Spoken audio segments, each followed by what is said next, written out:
Welcome back to the channel, guys. Welcome back to another video, guys. Today I've got a treat for you. We're going to talk about Bitnest. We're going to go beyond the loops. We're going to talk about how the loops and the leases and the savings box all work together.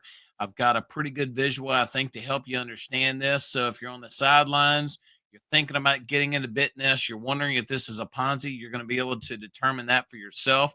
So stick around with me and we're going to go through this and then you can decide for yourself after that. So here we go. 3, 2, 1.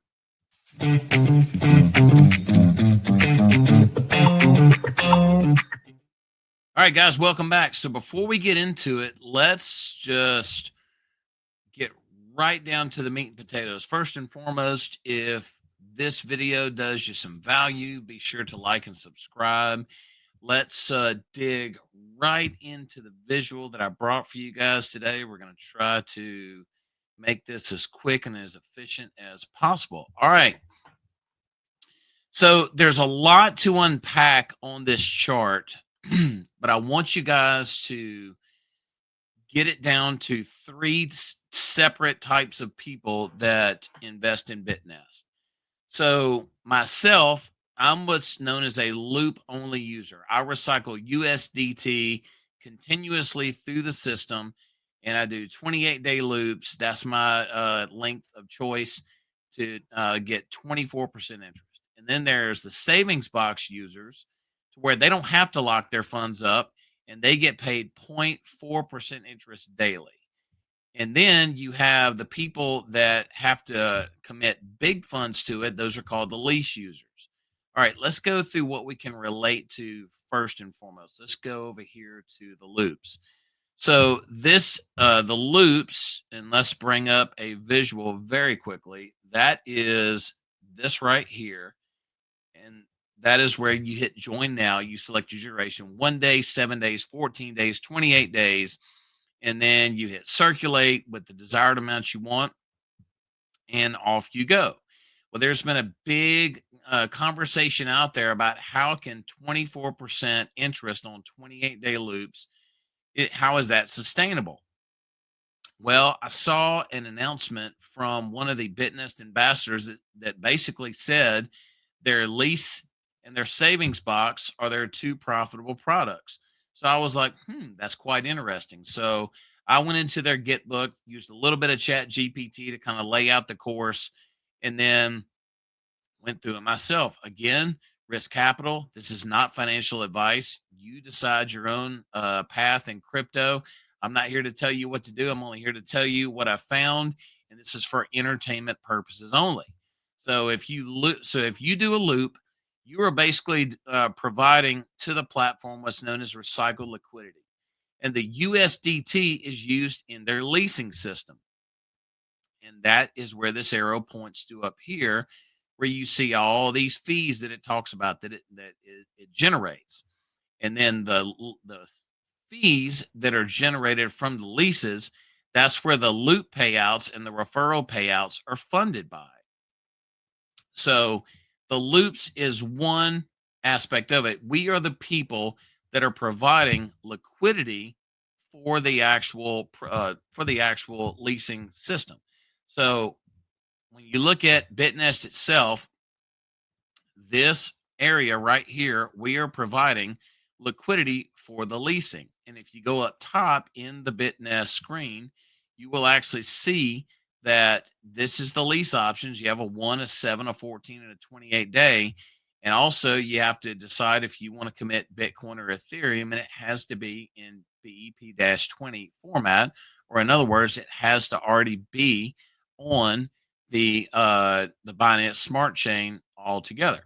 All right, let's go back to the chart. So I just showed you over here the leasing agreement I showed you up top. So this is kind of how that part of the ecosystem functions and flows. So the leasing user, you step up to the booth, you have Bitcoin or Ethereum that you're willing to pledge. And then when you enter into a lease, you're going to pay leasing fees up front. That's interest, dividend, and protocol fees. If you don't want to go over to the Bitnest site, let me zoom in right here for you. And if you want to pause or screenshot this, let's see if I can get this out. Let's see here. There we go. You should be able to see it that way. So the lease system fees, for the sake of this video, we're just going to go through what they are. The dividend interest fee, you can see how that is paid out and how the protocol itself brings in profit, and then liquidation profit. If the loan or lease, in other words, becomes under collateralized, Bitnest can consume that as well, and then protocol fees.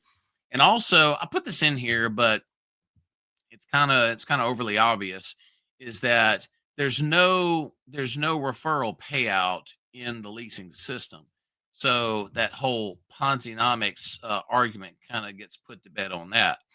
Now, this is where it gets really neat, because once a lease is up and the fees are collected, that becomes protocol profits. Now, again, you fall back to how are the loops actually, how are the referral fees, the 17 generation downline, and the rest of it paid for? Well, if you want to get deep down into the weeds, I highly recommend that you come over to my Telegram. I'm going to put it in the comment section of the video. I love to discuss it with you further in the Telegram. But long story short, in this video, the loop and referral payouts are funded by the lease fees of Bitnest. This system has been alive for over 2 years, and also in their Gitbook, they also state that it is supported by the savings box yield as well.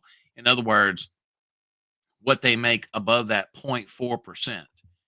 All right, so let's go over here. And then you can see this is where the liquidity keeps getting recycled back into the system to keep giving it life. Now, in full transparency, if there's only loops, that is not sustainable for Bitnest. I agree with everybody that has said that if it was only loops, yeah, you could say this was a Ponzi system. However, if you go into the leasing agreement and do a little bit of research, you will see there's an entire fee structure for these loans. So that is, I mean, I've been a part of some protocols that have just either crapped out. There's no more income to pay out. And I mean, there's two that are non operational right now. One is two letters PC, and the other one is Peppermint. They are not paying out right now because there's no income to pay anybody out, or there's no more new users to pay the old users. But in something like this, where you can see there are three different types of users, there's the lease, there's the loop user, and there's also the savings box user. Now, in the Git book, it does state that in the savings box, they do skim part of that to make profits as well. Now, the end user, you can park money in this. You don't have to lock it up, and it pays 0.4% every 24 hours. And you can pull your fees or your principal out anytime you want. It's not locked up. In the loops for Bitnest, you can do a 1 day loop. It pays 0.4%, just like the savings box. The 1 week loop, I believe, pays I forget what the 1 week pays. I know the 14-day pays 9.5%, I believe, and then the 28-day it pays 24%. That's my choice. That's why I have this example right here. Loops pay 24% in 28 days. And then if you look right here, you can see that a $5,000 28-day loop pays $6,200. That is quite nice. And then on this, as you can see, the loop liquidity gets reused repeatedly. That is if people are in this system and they are using it to compound their money. So, and then once the liquidity is reused, you have two choices. Unless you're up to $100,000, you can put it into the savings box. Again, points back to protocol profit, or you can go back into a loop. And then once you go back into a loop, that is recycled liquidity for the protocol itself, which goes up to here and meets up with the end user, which is the lease user, and they pay a whole fee schedule, which I showed you guys earlier, which is right here. Guys, just trying to hit the high points on this. If you have any other questions, hop over to the Telegram. If you want to get started in Bitnest, my referral link has been scrolling below on this. I hope you guys are having a wonderful weekend. Don't forget to like and subscribe, and I will see you guys in the next video. Take care.